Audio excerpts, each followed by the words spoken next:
BJP के राष्ट्रीय अध्यक्ष नितिन नवीन ने आज अपनी नई टीम का ऐलान कर दिया है। इसमें 65 सदस्य हैं, जिसमें बड़ी संख्या में महिला और युवा चेहरों को जगह मिली है, तो साथ ही अनुभव को भी पूरी तवज्जो दी गई है।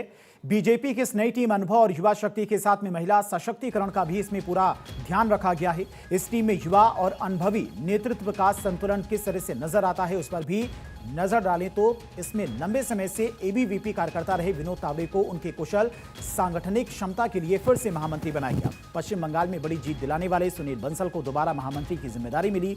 आदिवासी समाज के गजेंद्र पटेल को महामंत्री की जिम्मेदारी मिली। साथ ही पूर्व केंद्रीय मंत्री एवं प्रखर वक्ता स्मृति ईरानी की महामंत्री के रूप में वापसी हुई। संघ के प्रचारक रहे लेखक चिंतक राम माधव की उपाध्यक्ष के रूप में वापसी हुई। उत्तर प्रदेश से राज्यसभा सांसद और युवा नेता संगीता यादव राष्ट्रीय सचिव बनी हैं। उत्तर पूर्व से युवा नेता मृगांक बर्मन राष्ट्रीय सचिव बने हैं।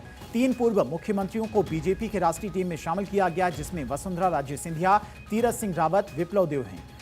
राज्यों के नजरिए से भी देखा जाए तो बीजेपी की इस नई टीम को आपको देश के हर एक राज्य से आने वाले कई बड़े चेहरों को अहम जिम्मेदारी दी गई है। राज्यों के नजरिए से बीजेपी की नई टीम में कहां से कितने चेहरे हैं, उस पर भी नजर डाल लेते हैं। इस टीम में आपको दिल्ली से ताल्लुक रखने वाले 10 चेहरे दिख जाएंगे। उत्तर प्रदेश के 8 चेहरों को भी इस टीम में जगह दी गई है। मध्य प्रदेश से भी 6 बड़े नेताओं को इस टीम में जगह मिली है। महाराष्ट्र से आने वाले 5 चेहरों को भी इस टीम का हिस्सा बनाया गया है।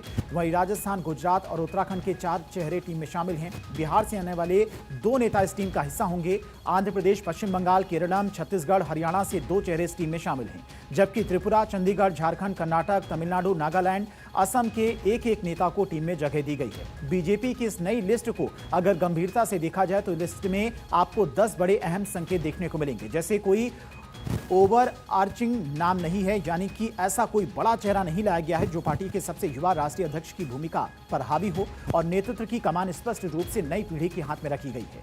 इसी तरह से क्षेत्रीय और जातीय संतुलन भी देखने को मिला, क्योंकि इस लिस्ट में राज्यों के क्षेत्रीय प्रतिनिधित्व के साथ साथ जातीय समीकरणों का भी सावधानी पूर्वक संतुलन दिखाई दिया है। अनुभव की अहमियत बरकरार रखते हुए विनोद तावड़े और सुनील बंसल जैसे अनुभवी संगठनात्मक कार्यकर्ताओं को भी जगह मिली है। यह बताता है कि बीजेपी संगठन चलाने के अनुभव को भी अभी भी काफी महत्व देती है। और जायंट स्लेयर स्मृति ईरानी की दमदार वापसी ये संदेश देती है कि बीजेपी में राजनीतिक धैर्य और विविध सामाजिक राजनीतिक प्रतिनिधित्व को अब भी महत्व मिलता है। युवा चेहरों को मौका दिया गया है, जिसमें युवा मोर्चा प्रमुख हेमंत जोशी से लेकर राष्ट्रीय महासचिव बनाए गए विप्लव देव का नाम भी शामिल है, जो ये बताता है कि नई पीढ़ी को संगठन में महत्वपूर्ण जिम्मेदारियां देना साफ संकेत है। महिलाएं संगठन के केंद्र में रखते हुए अलग अलग पृष्ठभूमि में आने वाली 11 महिलाओं को जगह मिली है। जाहिर है कि महिला नेतृत्व बीजेपी की राजनीतिक और संगठनात्मक रणनीति का महत्वपूर्ण हिस्सा बना रहेगा।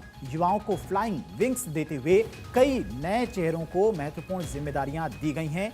इनमें कुछ नाम तो ऐसे हैं जिन्हें जानने के लिए आपको सचमुच गूगल करना पड़ेगा। कोर टीम में निरंतरता का भी संकेत है, जैसे मीडिया प्रभारी के तौर पर बलूनी की जिम्मेदारी जारी रखना बताता है कि पार्टी रणनीतिक रूप से महत्वपूर्ण पदों पर निरंतरता बनाए रखना चाहती है। सोशल मीडिया में रीसेट करते हुए सोशल मीडिया टीम में विविधता बढ़ाई गई है। संकेत साफ है कि बीजेपी बदलते डिजिटल प्लेटफॉर्म, नई राजनीतिक नैरेटिव और युवा दर्शकों के साथ में तालमेल बिठाने की कोशिश कर रही है।